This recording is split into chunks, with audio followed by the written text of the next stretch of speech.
दोस्तों, इस बात से आप सब परिचित हैं और सुनते आए हैं कि मौत की बाकी में कोई दवा नहीं है और जो इंसान जन्मा है उसका मरना भी एक दिन निश्चित है। इस तरह यह कहानी एक ऐसी महिला पर आधारित है जिसका पुत्र मर जाता है, जिसको जिलाने के लिए वह गौतम बुद्ध के पास जाती है। तो गौतम बुद्ध क्या जवाब देते हैं, चलिए सुनते हैं। दोस्तों, किसी गांव में आशा नाम की एक औरत रहती थी।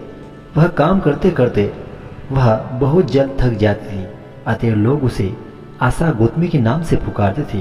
गौतमी ने जवानी में प्रवेश किया और उसका विवाह हो गया। गौतमी बहुत ही गरीब परिवार से थी, अतः उसकी ससुराल के लोग उसका आदर न करते थे। ईश्वर की कृपा से गौतमी के कुछ समय बाद एक पुत्र हुआ।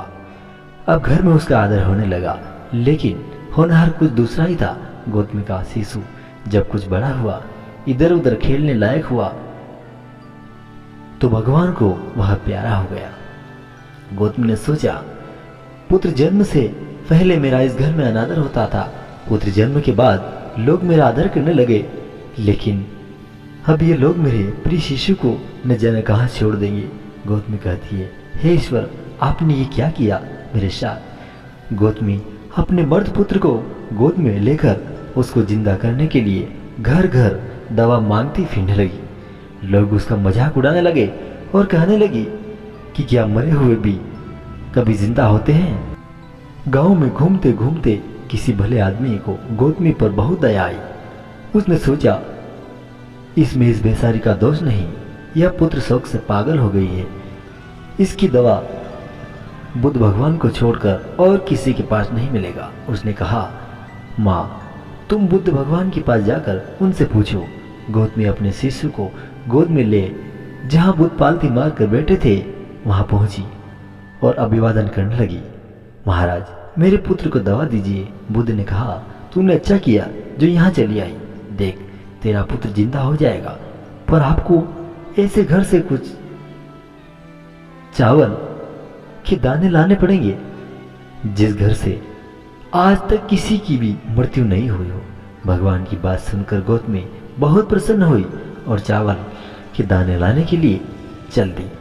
पहले घर में जाकर उसने निवेदन किया, देखिए, बुद्ध भगवान ने मुझे आप लोगों के घर से चावल के दाने मांग कर लाने को कहा है, आप लोग चावल के कुछ दाने देने की कृपा करें। गौतमी के यह शब्द सुनकर एक आदमी झट से अपने घर से कुछ चावल के दाने ले आया और गौतमी को देने लगा। गौतमी ने पूछा, पहले यह बताइए कि आपके घर में किसी की मौत तो नहीं हुई है। यह सुनकर घर के लोग सब आश्चर्यचकित हो गए। ये तो क्या कह रही हो, यहाँ कितने आदमी मर चुके हैं, इसका कोई हिसाब है क्या। गौतमी, तो मैं आपके घर से चावल के दाने नहीं लूंगी। गौतमी दूसरे घर गई। सब जगह से उसे एक ही जवाब मिला। उसके समझ में आ गया, शायद सारे नगर में यही बात हो।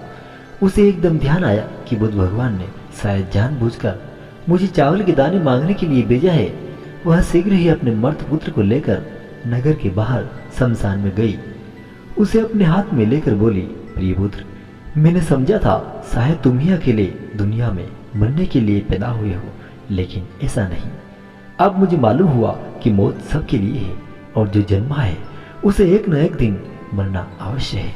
इतना कहकर अपने पुत्र को शमशान में रख वहां से लौट आई। लौटकर गौतमी बुद्ध के पास गई। बुद्ध ने पूछा, गौतमी, ले आई चावल के दाने। गौतमी, भगवान, चावल नहीं चाहिए, उनका काम हो गया है। दोस्तों, इस जन्म मृत्यु के नियम को भला कौन बदल सकता है। यह सृष्टि का नियम है, यह विधाता का नियम है, क्योंकि जो जन्मा है उसका मरना भी निश्चित है। दोस्तों, आज तक दुनिया में मौत के आगे कोई नहीं जीत पाया है, यह परम शक्ति है। दोस्तों, आज की कहानी को हम यहीं पर विराम देते हैं। मिलते हैं नेक्स्ट कहानी के साथ। तब तक के लिए आप सभी को जय हिंद, वंदे मातरम, जय श्री राधे कृष्णा।